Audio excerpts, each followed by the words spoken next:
ગામડામાં એક ભાઈના લગ્ન થયા તે પતિ પત્ની બે અહીંયા રાજકોટ ફરવા આવ્યા.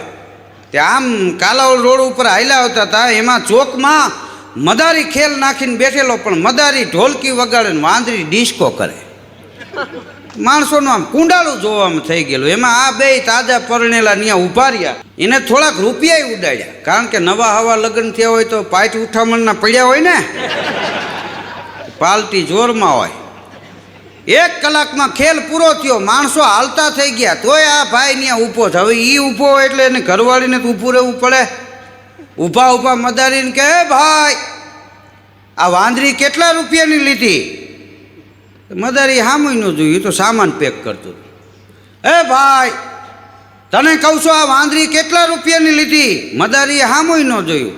મદારીની બાજુમાં જઈને ખંભે હાથ મૂકીને કહે, તમને કહું છું આ વાંદરી કેટલા રૂપિયાની લીધી? તે મદારી સામું જોઈને કે, મેં તને પૂછ્યું?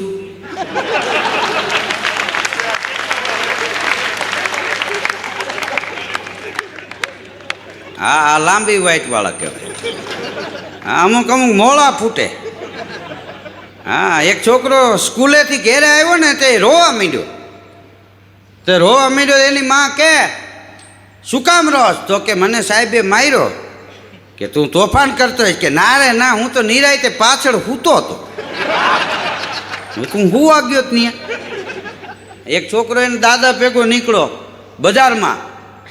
એના દાદાની ઉંમર 75 વર્ષની, અને આ છોકરોની દાદુ દીકરો બે હાલ્યા જતા હતા. એમાં એના દાદા છે ને, એ આ છોકરાના માસ્તર સાહેબને જોઈ ગયા. એલા કે તું નિશાળે નથી ગયો? તારા સાહેબ આવે છે, હંતાઈ જા. છોકરો કે, દાદા તમે જલ્દી હંતાઈ જાઓ. કેમ?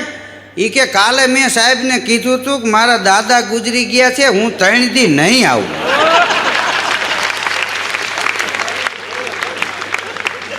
આ 21મી સદીના છોકરા, બોલો. આમ તો ભણવા જે છોકરા જાય ને, એ અમુક ઉંમરે જાય તો બહુ રૂડા લાગે. નાનો છોકરો હોય અને એને નિશાળે લઈ જતા હોય તો એ કનૈયા જેવો લાગે, પણ અમુક ઢગાવને ભણવા બેહાડે તો અહીં આપણને એમ થાય કે આનું ભણતર પૂરું થાય તો આનું પૂરું થાય. હા, વિદ્યાર્થીને માસ્તર સાહેબ સવારમાં ખખડાવવા માંડ્યા, તું દરરોજ મોડો આવસ, આમ કેમ ચલાવી લેવાય? તારા એક પાછળ આમ જો કેટલા વિદ્યાર્થી છે. તો ઓલો કે, સાહેબ તમારે ટાઈમે હાલતું કરી દેવાય, મારું ધાયલા રાખે.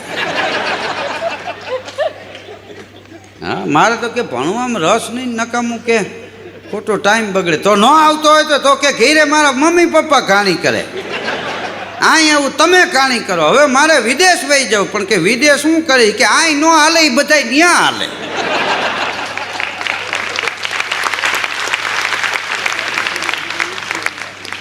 એલા કીધું એવું નથી. તો કે હા, વિદેશમાં અહીં ન હાલે ને, એ વયા જાય વિદેશ. પુરુષના કર્મ આડું પાંદડું હોય. અને ખરેખર એ માણસ અમેરિકા વયો ગયો તો અત્યારે ઘરની કંપની જ પાછી એને. હા, અહીંયા ન જામે એને વયું જાવ, અહીંયા હાલતું હોય બીજે ન જાવ. હા, હેરાન ન થવાય. હા, અમે અમારા ગામડામાં તમે આવો, હા, ચોખા, દૂધ, દહીં, ઘી, છાશ, આ બધું ગામડામાં અમારે ત્યાં મળે. ઉત્તમમાં ઉત્તમ દૂધ હોય તો 2 દૂધ છે, એક દૂધ માનું અને બીજું ગાનું. 2 ઉત્તમ દૂધ. એને પછી દવા ન લેવી પડે. માના દૂધમાં પોષણ એટલું બધું હોય છે. અત્યારે બાળકનો જન્મ થાય, ડૉક્ટર કે એની મમ્મીનું દૂધ માફક નહીં આવે, તો કીધું મારી નાખો. માનું દૂધ માફક ન આવે. હા, એ બીજું હું આ દેશમાં કામ કરે. એક સમય આપણે ત્યાં એવો હતો, આ વડીલો અહીં બેઠા હોય એને પૂછો, વડીલો કહેતા રૂપિયો ભાંગ્યો હાજો થાય, પગ ભાંગ્યો હાજો કરવો એ ઝડપ થતી. રૂપિયો ભાંગ્યો અત્યારે ફટ દઈને હાજો થાય. એ જમાનામાં પગ ભાંગ્યો હાજો થાય, રૂપિયો ભાંગ્યો હાજો ન થાય, એવો જમાનો. રાણી સિક્કાના રૂપિયા હતા, પણ રૂપિયો કોઈના ઘરમાં હતો નહીં. કારણ 150 વર્ષ અંગ્રેજો અહીંયા રાજ કરી ગયા, અને શેરડીના છોતા જેવો આ દેશને કરીને અંગ્રેજો વયા ગયા. કૃષિ પ્રાધાન્ય આપણો દેશ. એક ખેતી અને એક દૂધાણું, 2 જ વ્યવસાય. એ સિવાય કોઈ ઉદ્યોગ નહોતા. તેથી કોઈ માણસના ઘેરે દીકરાનું લગ્ન આવી જાય, એ માણસ માથે આભ તૂટી પડતો. શું કામ? કે લગ્ન કરવાના રૂપિયા ન હોય એટલું નહીં, પણ ગોર મહારાજ આંગણે લગ્ન લઈને આવ્યો હોય ને, એ શીખના કાવડિયા દેવા માટે ઘરમાં કાંઈ ન હોય. શીખના 2 કાવડિયા દેવા હોય તો ઘરમાં હોય નહીં. એ માણસ માથે હાથ તૂટી જતો. પછી ગામનો મોટો માણસ હોય એના ઘેરે જાય અને એના ઘેરે જઈ અને એમ કે દીકરાનું લગ્ન આવી ગયું છે, ઘરમાં રાતું કાવડિયું નથી, ગોર મહારાજ લગ્ન લઈને આવ્યા છે, એ ભૂદેવને શીખ દેવાના કાવડિયા નથી, જો એક 50 રૂપિયા આપો તો આ દીકરાના લગ્નનો પ્રસંગ ધામધૂમથી પતી જાય. અને હું તમને જીભાન આપું છું કે આ રૂપિયા દિવાળીને દી તમારા ઘેરે આવીને હું આપી જાય. ત્યારે સામેવાળો માણસ વગર લખાણે એની જીભાન ઉપર ગાડાના પૈડા જેવા રાણી સિક્કા થતા રૂપિયા કહેવાતા, એ 50 રૂપિયા ગણી દેતો હોય. અત્યારનો 1 લાખ અને એ સમયના 1 રૂપિયો, એ સમયનો રૂપિયો અત્યારના 1 લાખ કહેવાય. 50 રૂપિયા ગણી દેતો. પણ જે માણસ દિવાળીનું કંઈ લઈ ગયો હોય ને એ માણસ 17દશીને દી ઘેરે આવીને આપી જતો, એક દી પહેલાં. શું કામ? તે દી માનું દૂધ પીતા હતા, બોલીને બદલે નહીં.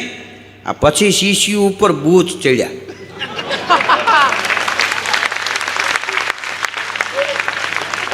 શીશી ઉપર બૂચ ચડ્યા, બૂચ ચૂહીને મોટા થયા. પછી આ દેશમાં બૂચ મારવાની પ્રથા આવી. નહીતર બોલીને બદલાય નહીં. બચન ચલ્યો બલરાય, બચન કૌરવ કુળ ખોયો, બચન કાજ હરિચંદ્ર નીચ ઘેર નીર સમોયો.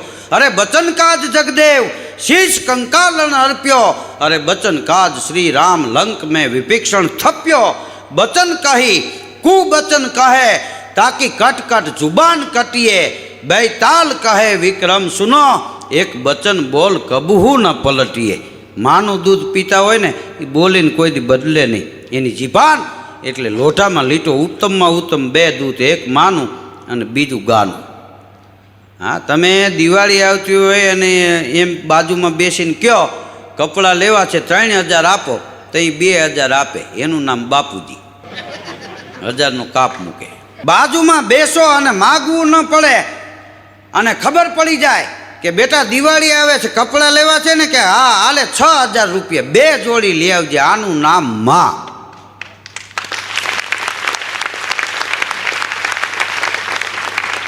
વગર બોલે દઈ દે, એનું નામ માં.